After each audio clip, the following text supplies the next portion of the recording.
the Wizards. We're gonna bring in Tim, who's our Wizards correspondent as well. And Tim, how are you doing tonight?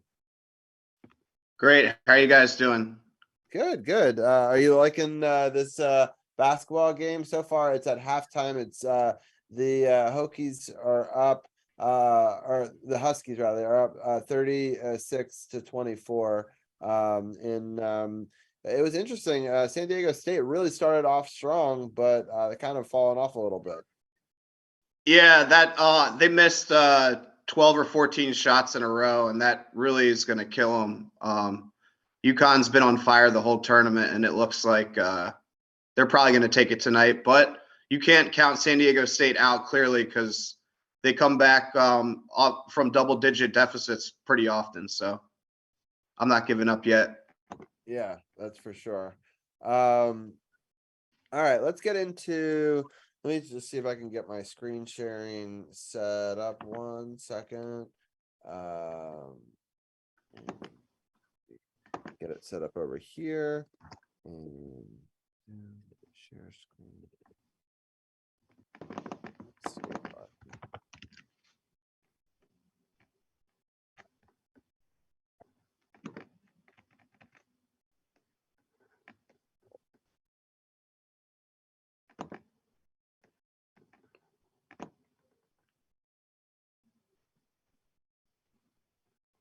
All right, there we go. I had to reset my screen over there. So Wizards schedule. So I'm just going to bring up the whole schedule that we had going up into where we're at. So when we last left off, we had lost pretty badly to the Kings. So I'm going to quickly just go through the scores of the games, and then I'll let each one of you guys pick two games you want to talk a little bit more about. And then we can have the other person give their thoughts on that game, and then we can preview the week ahead. We'll do it a little bit shorter because we have so many games to get through here. So in the first game on Tuesday, March 21st, the Magic beat the Wizards 122 to 112. Is a situation where the Magic really dominated the fourth quarter and outscored us by 11 and outscored us for the game by 10. So that was pretty rough, especially because the Magic are not very good. The next game, they lost to the Nuggets by about 14. In that game, the Wizards kind of came back at the end, but it was too little too late. A 39-point game, quarter for Denver and a 31-point first quarter was tough to overcome for sure for them. In the next game after that, the Wizards were able to beat the Spurs. In that game, the Wizards started off strong. It kind of fell off a little bit in the second and the third, but were able to dominate the fourth quarter for a 136-124 victory in that game. The next game after that was a loss to the Raptors, a team that they're fighting for in the playoff positioning. The Raptors outscored them 37-21 to start that game. The Wizards did come back a bit, outscored them 38-24 in the third, but the Raptors unfortunately outscored by 7 in the fourth and won the game by 10 points for that one. And then the next game is against the Celtics. This was a kind of a surprising victory for the Wizards.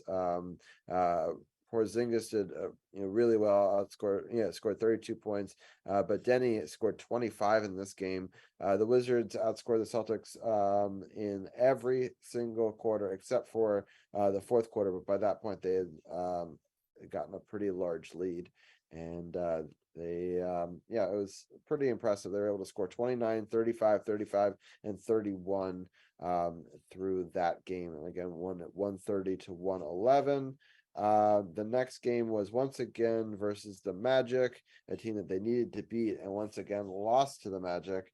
The Wizards started off well. The Magic came back in the second. The Wizards had a good third, but just got crushed in the fourth quarter. Were outscored 31-13 again for a 116-109 win for the Magic there. And then the last game, which was the game yesterday, they lost unfortunately to the Knicks The Knicks outscored them in the first. Wizards outscored the Knicks in the second, 30-19. But then the Knicks kind of reversed that on them in the third, outscored them 33-18, and then outscored them just by a little bit in the fourth quarter. But by that time, the damage was done, and they won 118 to 109.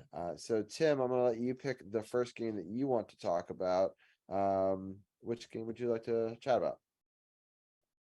I'll talk about the Wizards Celtics game just because I went to this one and I was pleasantly surprised that the Wizards basically dominated this whole game the entire way. The only time they really played badly was actually in the fourth quarter when the Celtics called off the dogs and put in all subs. And the Celtics were completely healthy for this game. They had Tatum, Brown, all their starters played. They just could not stop the Wizards. The Wizards played great on offense, especially. This was the best that I had ever seen Denny play. He was really aggressive because they didn't have Kuzma or Beal or Gafford in this game. So I feel like the Celtics probably took them pretty lightly, but Denny and Kispert and really everybody that was playing Morris, they were all hitting shots, and it was just great to see. I felt like this was a game where, because the Wizards clearly are kind of tanking and playing a lot of subs, they had no pressure, and the Celtics did because they're playing for the top seed. And the Wizards played loose, even though it was probably half green in the stands. They played really well and dominated. So a surprising win, and I'm glad I actually got to see a win this year because I saw two bad losses earlier. The second game, I'll talk about the Magic game actually on Friday to pick a very disappointing one. I mean, obviously the Wizards aren't trying hard to make the play-in, but if they had won this game on Friday, they would only be 1 or 2 games out of the 10th spot. So they were still technically in it, I think, until this loss. And as you said, they had a fourth quarter lead that they just completely blew. They were terrible in the fourth quarter. Kispert scored a ton of points. He's looking really good. Possibly could even start next year. But you just can't lose to the Magic twice in crunch time. That might help us, because if you look, It'll we're help really in close the to. draft. Yeah, But because now we're right there with them. I'm just looking. There's 3 teams tied with 34 wins here, and I know that Champ hates the idea of tanking, but if you fell behind there and you get to this bottom 3, I think that's a much better position that you could potentially get than, I don't think you're going to make that 10th spot now. I mean, it's possible. We're only 4 games away, but they're not mathematically eliminated yet. But it's something not. that Yeah, it's I don't something. think it's happening. Yeah. Just don't draft another Johnny Davis because he was a big reason for that loss to the Magic too. So because he's playing a lot and he's pretty bad. I mean, Yeah, he flashes a little bit, but he doesn't look good. I don't know why they were so high on him. I just Yeah, it's bad it's pick. yeah, it was yeah, I don't know. It's all right, well, I'm gonna let well, Champ, why don't you talk about those 2 games first, your thoughts on both of those, and then I'll let you pick 2 games of your own. The Orlando games? So it was the Orlando this Friday, the March 31st game, but also he talked about the Celtics big win, the 130-111 one. So it's these 2 games that are back to back. Right. Good in the bad.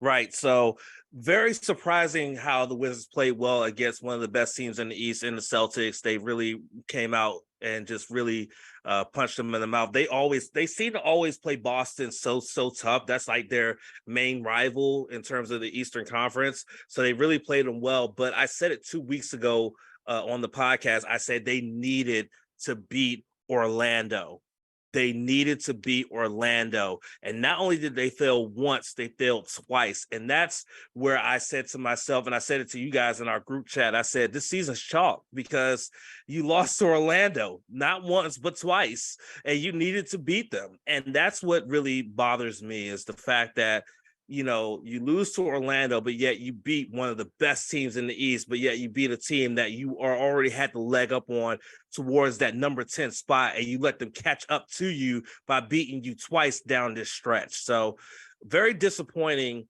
that the one team they needed to beat, they couldn't do it. Yeah, yeah, it's frustrating. It's just I feel like this is always the story of DC teams where we play up to some of the best teams and then we just play down to teams that we should be beating. It's kind of the story of this this episode of this podcast, and it's frustrating because it happens in all the sports. I don't know why, but it's kind of been something that's been a story for us for a long time, decades. So it's not like it's a new thing. I'm happy there were some exceptions to those rules, the championships, but over most of the years, we tend to play up, for good teams and play down when it's bad teams, and we're not the team that tends to blow other people out of the water. I mean, there's exceptions, but not often for us. So all right, but I do want to get your thoughts, or Champ, pick two games that you want to talk about.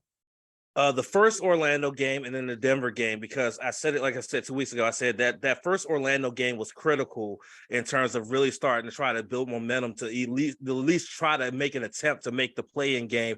Because as you said earlier, I'm not a fan of tanking. I'm not at all. But those back-to-back games against Orlando and Denver told me and made me realize this team is effing giving up. Like, they've absolutely given up on this season. And I'm not one to give up on a team at all. I want to see them fight out through the end. But once those two losses happen, I've given up on the Wizards this season. Like, this season is pretty much over with. They're now focusing on next season, which that seems to be the trend for a DC sports fan, is that, well, there's always next season. There's always next season. And I'm sick of that defeatist attitude. I'm sick of it. That's why I don't pay attention to message boards and Facebook groups of DC sports teams, because I can't get with that defeatist attitude. Like, I want to be a fan that wants our teams to fight regardless of the situation. But there's too many fans that are just defeatist and just like, well, there's always next year. We can get them next year, guys. It's okay. No, it's not okay. Freaking fight now. You're 4 games out of the play-in. There's it's a small chance. It's a very small chance. But guess what, ladies and gentlemen? There's still a chance. Yeah, but look at these teams that they have to play. They have to play the Bucks, the Hawks, the Heat, and the Rockets. I mean, so I just don't see that they have to win all 4. And I don't know if they're gonna be able to pull that off, especially there's a back-to-back, the Bucks game, and then the next night they have to go to Atlanta, right? So that's gonna be rough. Like, I don't know. There's no 2 ways to slice that. And then Friday, Sunday, the Heat have been good, relatively, and Heat and Hawks are fighting for those playoff spots. So they both want to be able to beat us, right? So what did Herm Edwards say in a press conference when he was the coach of the New York Jets? You play to win the game. Yeah, that's it. I think that you try to win, but the Rockets are the only really pushover in that scenario. So, like, I don't know. We'll see how it all shakes out. Next week we'll have our last Wizards podcast of the season. We'll obviously break those games down. But do you want to talk about any of these other games a little bit more, Champ? No, I mean, honestly, like I said, the Wizards seem like they've given up. Yeah, they were able to do something with the Spurs, do something against the Spurs. And again, like we talked about, like Tim talked about, because he was at the game against the Celtics, who's one of the best teams in the East. Yeah.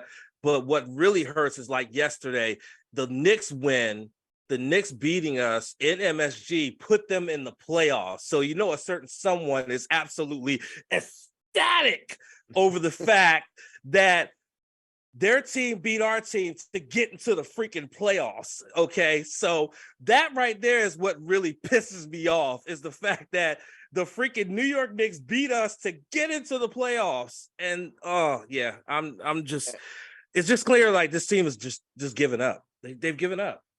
Yeah, for sure. It's but I mean, this tells you everything you want to know. They're 3-7 in the last 10. When we talked about this 10-game stretch being a make or break for the season, didn't even go 500, and so they kind of don't deserve to limp in, and I don't think they're making a run anyway. I mean, I don't think you're beating the Bulls or the Raptors in that first game, and even if you did, then you have to play the loser of the Heat Hawks game, right? And I'm not sure you beat them afterwards, and that's just to get in, and that's just to get the rights to play the Bucks, right? So it's like, I don't know. It's just it's a long way, and hopefully there'll be some good players in this draft. But yeah. So let's well, I'll Ken, do you have any final thoughts on any of the Wizard stuff before I let you do your no spots plug? I just really want, all I ask for is for these last 4 games, just go out there and fight. Like you're currently down, like the Knicks game, you were down your big 3. Porzingis was down, Beal was down, Kuz was down. Hopefully they come back and you could just fight and at least make this a respectable finish. I would love for them to go 4-0 and finish off the season 4-0. It's probably not going to happen, but at least make it a respectable fight so that you have something to build on for next season and stuff like that. Because that's what you need at this point. Okay. That's what you need. So all I want is for them to fight, and just finish on a high note. That's all I want. Yeah, I'm kind of in mindset lose all 4 to get down to 13th place, but I appreciate your love of DC teams. I love my teams too, and but at this point I don't see a path. But Tim, any final thoughts on the Wizards? No, it's just tough. I mean, like I said against the Celtics, they play hard. I think I kind of like that they're letting the bench get a lot of minutes to see what we have, and to reward them. Also, it's good going into next year to get those guys some experience against playoff teams down the stretch. It's just they just don't have the talent right now because their big 3 are always hurt. It seems like at least 2 of them miss almost every game. So we don't really know what the roster has because it also hasn't stayed healthy. So I think also just deciding who they're going to re-sign is going to be huge besides the draft. Yeah. So I was just looking at, there's only one team to catch, which is the Bulls, right? And I was looking at their schedule. They could conceivably lose all 3 games leading up to it, and we could win against the Bucks, Hawks, and Heat. But I would so not be surprised if we found or we could even beat the Rockets. We could win all of these games, but their last game is against the Pistons, and if they have to do or die win 1 game against the Pistons, they're gonna do it. So that's why I just think that the odds are so, like, even if everything went right, and it would be so heartbreaking to win all 4 of these games and still probably not make it, and then that just solidifies one of the worst draft picks you can get. So I could see them for some reason, the Wizards too, like winning the first 3 difficult games, and then just needing to beat the Rockets to get in, and then they just like choke in the second half. Yeah, I wouldn't be surprised either. But, so next week, but yeah, I mean, I would be impressed if they win those 3 though, because it's pretty tough. Yeah, especially when they're still bunched up for seeding. So all right, well, let me put up the No Spots podcast graphic and let Champ talk a little bit about all the stuff with wrestling. I do want a quick little update, maybe a 5-minute thing on WrestleMania. I know you'll do a deep dive on your show, but what were your general thoughts on it? I know it's a big event in the wrestling world. And, yeah. Well, we're actually taking the week off because we just had our season 4 finale this past Friday. So we are taking the week off, but we will have a deep dive on WrestleMania on April the 14th. But my general thoughts was I was really excited going into this weekend, and then it didn't really disappoint. It was a lot of great action, a lot of great stories told, and just really great energy from the fans at SoFi Stadium. They ended up with over 121,000 fans over 2 nights in that stadium, which was, well, no, not 120. It was a lot of people that came through that stadium over 2 nights for WrestleMania. And you had people like Snoop Dogg being there as a co-host and actually getting into a match and winning, and you had the chairman's son get into a match and blow out his quad on a simple leapfrog, which was absolutely crazy. But other than that, it was a really fun weekend, and I had fun doing live reactions because we actually had not only just myself and Sith, but we had my boy Sage, who's our New Japan guy. And it was a fun time. Our chat was really lively and active. It was a great time, and looking forward to what's to come in terms of WWE. Definitely have a wait and see attitude right now, because this morning it was announced that they were acquired by the parent company of UFC. So definitely on the wait and see sort of mode here. What's going to happen there? They said the sale won't be finalized until towards the end of this year, but they still have contracts in place for especially on streaming with Peacock. So at least for the next, I think, 2 or 3 years, they'll still be able to have pay-per-views free on Peacock with a premium subscription, which is a good thing, because most of our bread and butter for our Twitch channel is off of watch-alongs / live reactions to those pay-per-views. So it would be painful to not be able to do them, because they may be charging very high prices for pay-per-views if they weren't streaming them on Peacock. But this has been an incredible weekend. I'm actually currently watching the Raw after WrestleMania, because that's one of the most exciting Raws of the year, because you have a very diverse crowd, a mixed crowd, and it's just really wild up and lively and things like that. So it's really a good time to be a wrestling fan. It was a lot of wrestling that went on WrestleMania weekend between WWE with Impact Wrestling, New Japan, Game Changer Wrestling, a lot of indie wrestling, Ring of Honor. Unfortunately, during a Ring of Honor event, an AEW star injured himself on a wrestling move, absolutely like destroyed his ankle, like hit a move and his ankle was like this way. It was a nasty looking sight. Someone said he Theismann himself. That's how nasty it looked. For those who may not get the who may not understand without that reference, but it was a really great weekend for wrestling. If you're a wrestling fan, this is like your Christmas. This is Christmas for us. Was this weekend, and we got plenty of wrestling and did some, and now it's time to move forward. WWE is getting ready to head to Puerto Rico for the first time since 2006 for a pay-per-view with Backlash, and then AEW is getting ready to have a pay-per-view on the same day as NXT is going to have a pay-per-view. So it's just a really great time for wrestling, and really great time to be a wrestling fan, and a even better time to become a wrestling fan if you've never been one, because this is a great time to get introduced to it because of so much that's going on with it. So really exciting, really, really exciting.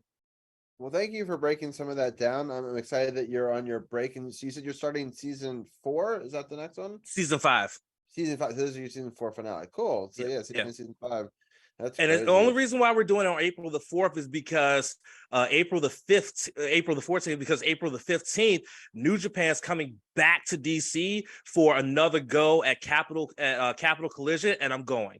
Me Nice. And Sage are going to go. I'm going to get my tickets later this week, and me and Sage are going to be there for Capital Collision, because it's going to be pretty much in my backyard in Southeast DC at the Entertainment and Sports Center in DC. So we're going to go and have fun. So the season premiere for season 5 will be on a Friday instead of a Saturday.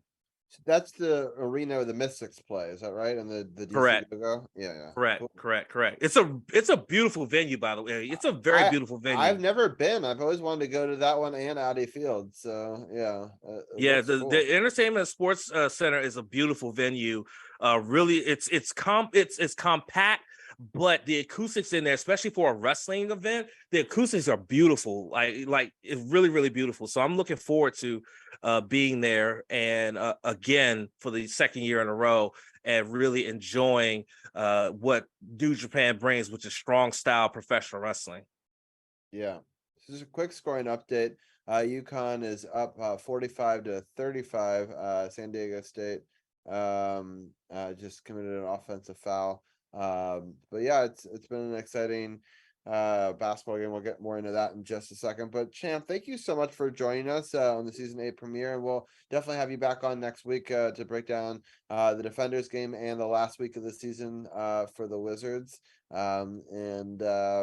Maybe some miracle we'll talk about them squeaking into the playoffs, but probably unlikely.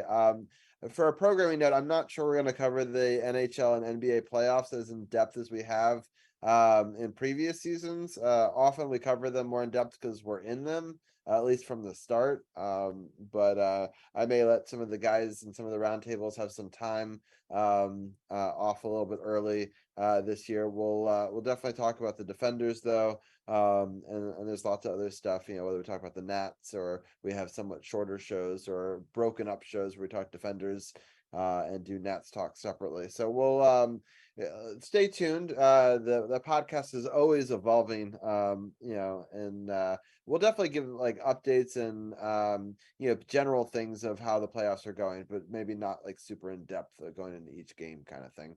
But Champ, thank you for riding with us as always, and we'll see you in chat since you're still a mod. But thank you for being on the podcast tonight. Thank you for having me. Noki Genyo. Sayonara. All right. I'm going to switch the graphics one more time. All right, Tim, I'm going to share the screen and get some of your thoughts on some of the earlier rounds here in March Madness. When we last left off, we didn't really, a lot has been decided, and we'll start off with the Elite Eight. So the matchups were Creighton, San Diego State rather, and San Diego State just won by 1 point over Creighton to make it into the Final Four. Florida Atlantic beat Kansas State in a surprise upset, 79-76. Miami beat Texas 88-81, which is another surprise upset because Texas have been playing well, and especially in this tournament. And then UConn beat Gonzaga in a battle between 4 and 3, but it wasn't close. UConn beat them 82-54. Tim, talk a little bit about the Elite Eight. What were some surprises? What were any of the games that caught your eye? Well, UConn is still, even in tonight's game, running through every opponent. So that was the worst game. That was the only one that I actually didn't watch much of because it was such a blowout, and it was late at night, so it was easy to fall asleep in the second half. Clearly, all the other games were good and close. Miami had an awesome comeback in the second half of their game. Texas was up double digits, so they're really gonna regret losing that game. They had it in hand, but Miami had a great comeback. Wong, their best player, was pretty bad in the first half, but turned it on in the second half. And then, San Diego, clearly a team that always comes back and can win a very close game, has done that the past 2 rounds. Had a little bit of a comeback against Creighton. I think most people probably picked Creighton in that game just because they won the Big East regular season, even though they're a lower seed. I think a lot of people expected them to win. And then Florida Atlantic is just an amazing story. Very underseed, they should have been a higher seed clearly. They've won well over 30 games, had a great record this year. They just play really hard. They're deep. They have a really good Russian center, so strong post play.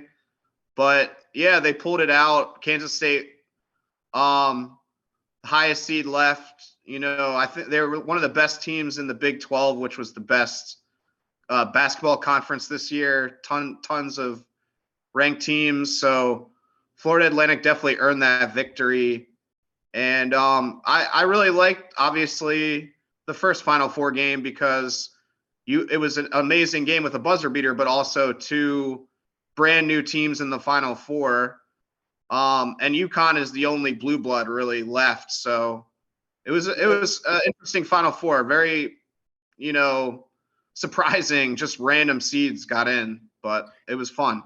Yeah, it's strange that no team that was, higher seeding than a 4 seed got in. No 3s, no 2s, no 1s. I can't even remember a year that didn't have at least one of those. It's so bizarre to have so Probably many never. Yeah. And no ones got to the Elite Eight, which is amazing. Past the Sweet 16, which is amazing too. Yeah. So it's been a crazy tournament of upsets, but UConn looks like such a dominant team. I didn't really quite see this in the regular season from them, but they just seem to be turning it on right now.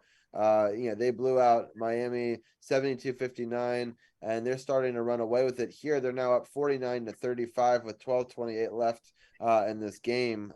But it's going to be interesting to see what happens here. San Diego State can make a run for it. Unfortunately, San Diego State already has 8 fouls. And I think that UConn is just so big. I think that they're just going to bully themselves into it. San Diego State needs to really pick up their defense here and find a way to win, a lot of these one-on-one matchups.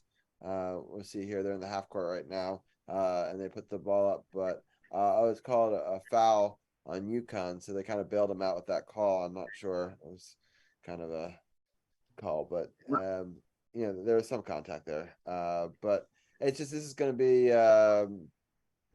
interesting down the stretch. But I'd be surprised if UConn gives up this lead. They haven't given up a lead pretty much the whole entire run here.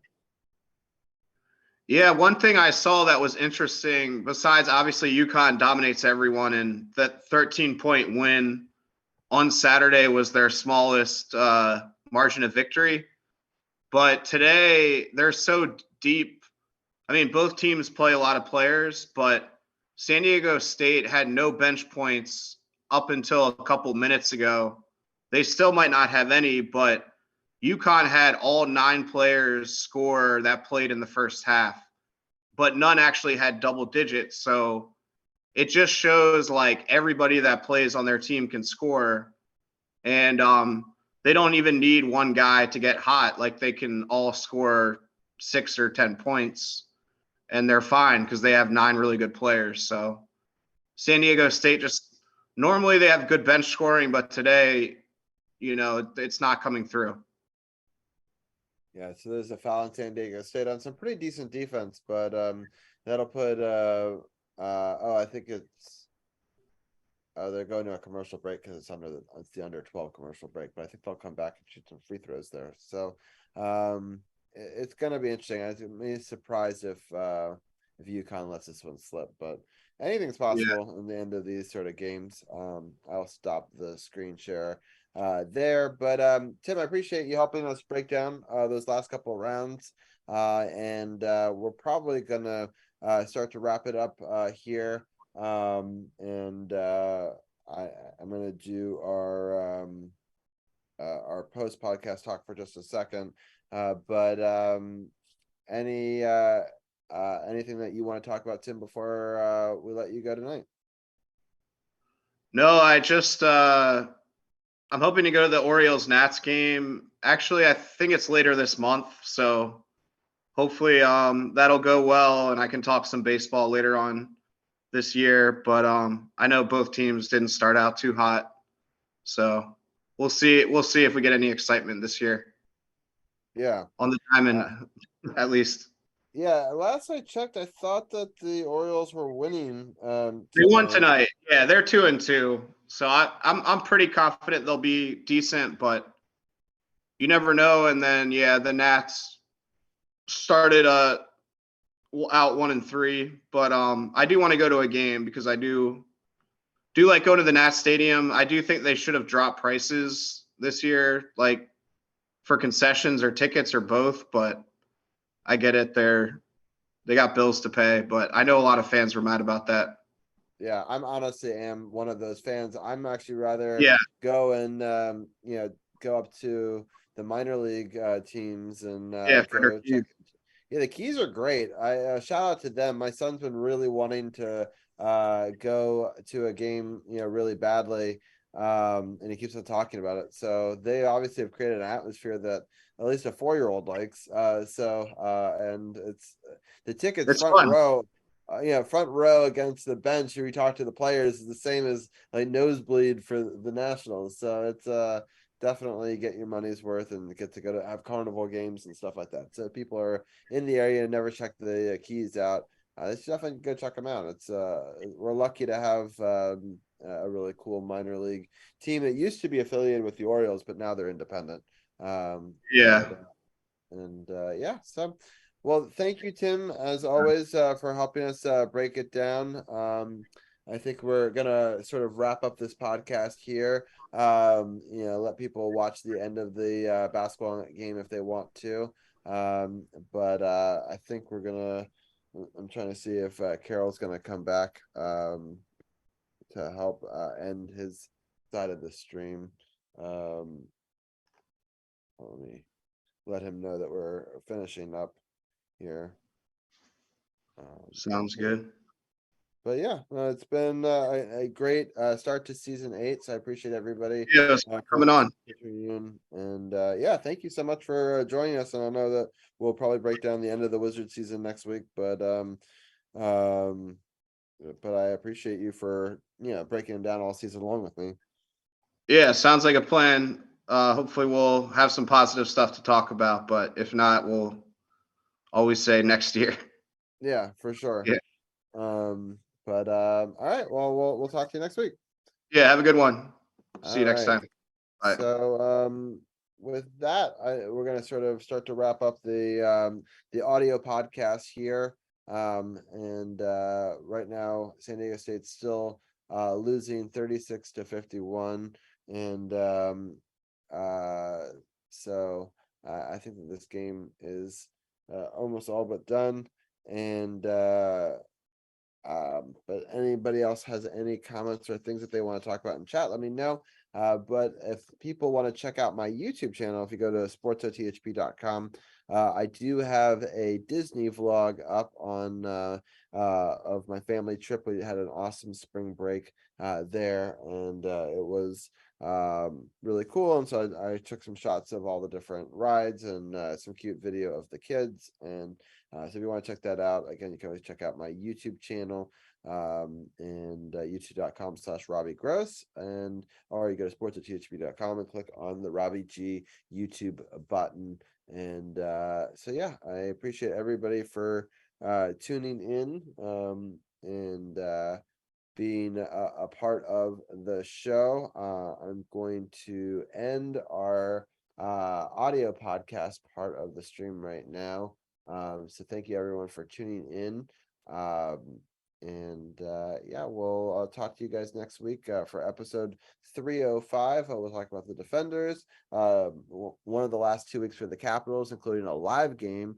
And we'll talk about the Wizards last week for the Wizards. And we'll also give a Nats update as well. And we'll give a little scoring update on how this game goes. Right now, San Diego State is still down 12, but it's not over. There's still 9:52 left. UConn just put up a 3 and knocked it down to take a 56-41 lead. Yeah, it's I hope that everyone has a great night and a great week ahead. Once again, we are going to be doing pop-up streams all week long, doing some art streams. We'll have Eddie Brown music on and do an emote stream. We're gonna do design all of the season 8 graphics tomorrow. I believe we're gonna do that one. And then on Friday, we'll either do those graphics if we don't do it tomorrow, or I might do some video editing, but we might do a daytime stream. So stay tuned. Make sure your notifications are on Twitch. I will also try to do a little video update on my Instagram page, which is the same name, Robbie G_sports OTHP, for when I go live and do stuff over there. So if people want to catch Pokemon, they can. There's There's a Pokemon in chat, and yeah, it's San Diego State just scored a bucket. They brought it down to 11 with 8:39 left. I was hoping to get Carol on before we ended, but I'm gonna stop the live stream there. We're DC Sports Without the Politics, Sports on the Hill podcast. We'll be back next week with episode 305. Have a great week. Recording stopped. All right. So we are still live on Carol's feed and on my feed, doing a little bit of some bonus coverage. It's going to be a close finish, maybe. We'll see how it goes down there. I think we're going to actually go over and raid our friends. Davey's eating a sandwich, I think, is still going live, and we're going to I think he's doing a live stream watching this as well. So, all right. So we just got the Pokemon, and I'm gonna start the raid over to Davey as well. So, thank you to everybody tuning in on Carol's channel. Yeah, I'm gonna just start the raid over to Davey's right now.